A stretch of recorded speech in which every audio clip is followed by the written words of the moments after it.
Work का types के बारे में कि वर्क कितने तरह के होते हैं। ओके, वर्क जो है वो 4 तरह का होता है। जैसा कि हम लोग फॉर्मूला पढ़े हैं वर्क का, W means work is equal to force F into s displacement के बराबर होता है। वर्क फोर्स इंटू डिस्प्लेसमेंट के बराबर होता है। तो फोर्स और डिस्प्लेसमेंट का जो डायरेक्शन होता है उसके बेसिस पे 4 तरह का फोर्स होता है। ओके, चलिए एग्जाम्पल लेते हैं। ठीक है, एक सरफेस है, इस सरफेस पे अगर कोई ऑब्जेक्ट रखा गया हो, ये ऑब्जेक्ट पर हम लोग फोर्स लगाते हैं और फोर्स के लगाने की वजह से इसमें डिस्प्लेसमेंट होता है तो वर्क होता है। ऐसा तो हमने पहले भी पढ़ लिया है। ये फोर्स है और ये डिस्प्लेसमेंट है। ध्यान दीजिए इसमें फोर्स का और डिस्प्लेसमेंट का डायरेक्शन कैसा दिखाई दे रहा हो है। हमने फोर्स लगाया जिस डायरेक्शन में, डिस्प्लेसमेंट भी अगर उसी डायरेक्शन में होता है तो इसे हम लोग पॉजिटिव वर्क कहते हैं। ठीक है, एक बार फिर से लिखते हैं। Direction of a force, direction of force and displacement, displacement of force अगर सेम डायरेक्शन में हो, ये दोनों क्या हो, दोनों हमारा सेम हो, एक ही डायरेक्शन में हो, तो हम कह सकते हैं मेरा वर्क कैसा है, वर्क पॉजिटिव है, पॉजिटिव वर्क होता है। ठीक है, मेरा वर्क कैसा होता है, पॉजिटिव। एक बार फिर से रिपीट करते हैं। अगर फोर्स का डायरेक्शन और डिस्प्लेसमेंट का डायरेक्शन सेम आता है तो हम लोग कह सकते हैं वर्क कैसा है, पॉजिटिव वर्क होता है। Okay, second type of work हमारा होता है negative work. Negative, negative work किसे कहते हैं? अगर फोर्स का डायरेक्शन और डिस्प्लेसमेंट का डायरेक्शन डिफरेंट हो तो उसे हम नेगेटिव वर्क कहते हैं। एक एग्जांपल ले लेते हैं तब समझते हैं। मान लीजिए ये अर्थ सरफेस है और एक पत्थर ऊपर की तरफ जा रहा है। किसी पत्थर को थ्रो किया गया और ये पत्थर किधर जा रहा है, ऊपर की तरफ जा रहा है। ठीक है, इसका ये डायरेक्शन ऑफ डिस्प्लेसमेंट है एस, जबकि ग्रेविटी इसे किधर खींचेगा, ग्रेविटी इसे अपनी तरफ खींचेगा, ग्रेविटी इसे नीचे खींचेगा। ठीक, तो ये है फोर्स का डायरेक्शन। यहाँ साफ दिखाई दे रहा होगा कि भाई फोर्स का डायरेक्शन क्या है और डिस्प्लेसमेंट डायरेक्शन क्या है। फोर्स का डायरेक्शन डाउनवर्ड है और डिस्प्लेसमेंट का डायरेक्शन अपवर्ड है। तो जब फोर्स और डिस्प्लेसमेंट का डायरेक्शन अलग अलग दिशा में हो, अलग अलग डायरेक्शंस में होता है, उसे हम लोग नेगेटिव वर्क कहते हैं। ठीक है, तो इसे लिखेंगे। इसे कैसे लिखेंगे देखते हैं। जैसा देख सकते हैं नेगेटिव वर्क कब होता है, जब डायरेक्शन ऑफ फोर्स और डायरेक्शन ऑफ डिस्प्लेसमेंट ये दोनों डिफरेंट हो, अलग अलग दिशा में होता हो। ओके, तब हम लोग कैसा वर्क करते हैं, नेगेटिव वर्क करते हैं। तो नेगेटिव वर्क का जो फॉर्मूला होता है उसमें साइन नेगेटिव आता है। ओके, यहाँ जैसे वर्क निकालेंगे तो ये माइनस एफ इंटू एस आएगा, साइन जो आएगा वो नेगेटिव आएगा। तो दो केस में हमारा नेगेटिव वर्क बहुत आसानी से हम लोग देख सकते हैं। एक तो हमने देखा क्या कि ग्रेविटी के केस में ग्रेविटी नीचे खींचता है और पत्थर ऊपर जा रहा है तो हमारा नेगेटिव वर्क होता है। एक होता है फ्रिक्शन के केस में, फ्रिक्शन हमेशा मोशन के अगेंस्ट फोर्स लगाता है। ठीक है, तो फ्रिक्शन और ग्रेविटी जो हमारा है वो नेगेटिव वर्क का एग्जाम्पल होता है। अब हम लोग देखेंगे third type of work.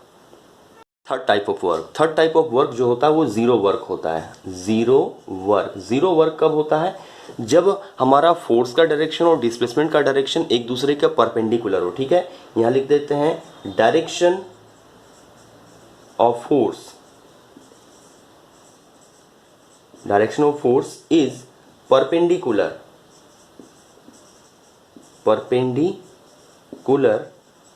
To direction of displacement. Okay, displacement. Example देखते हैं हम लोग। इसका एग्जाम्पल देख सकते हैं। मान लीजिए किसी सरफेस पर कोई ऑब्जेक्ट रखा है, हम फोर्स का डायरेक्शन इधर रखते हैं। ये मेरा फोर्स का डायरेक्शन है।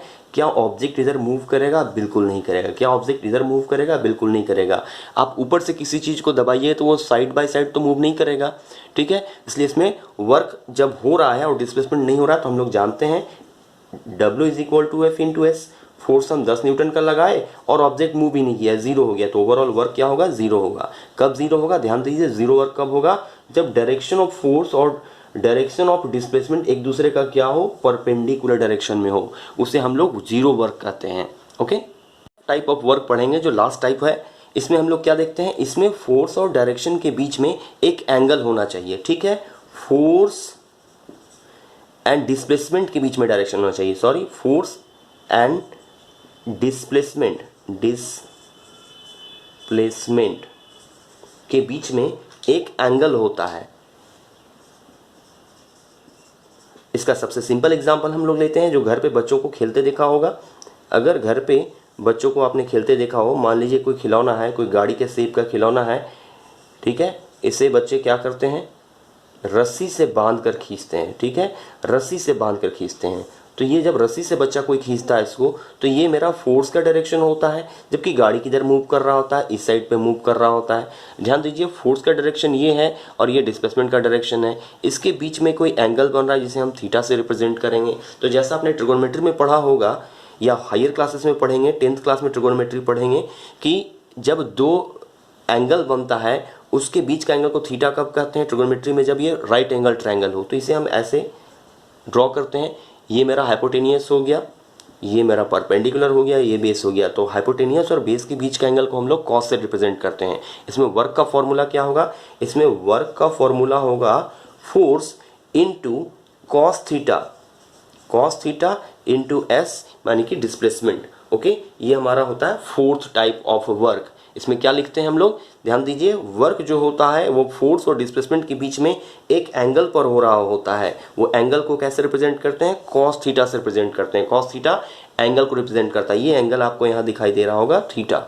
ओके, तो ये फोर्थ टाइप ऑफ वर्क है। ये कैसा वर्क है, जिसमें फोर्स में और डिस्प्लेसमेंट के बीच में एक एंगल बनता है। उस एंगल को कैसे रिप्रेजेंट करते हैं, उस एंगल को कॉस थीटा से रिप्रेजेंट करते हैं। ठीक है, फोर्स का वैल्यू डालेंगे, डिस्प्लेसमेंट का वैल्यू डालेंगे, और जो थीटा है 30, 60, 40 डिग्री जो भी होगा उसे कॉस का वैल्यू डाल के हम लोग वर्क को कैलकुलेट कर सकते हैं। इससे ज़्यादा डिटेल में हम लोग न्यूमेरिकल में देखेंगे। ओके।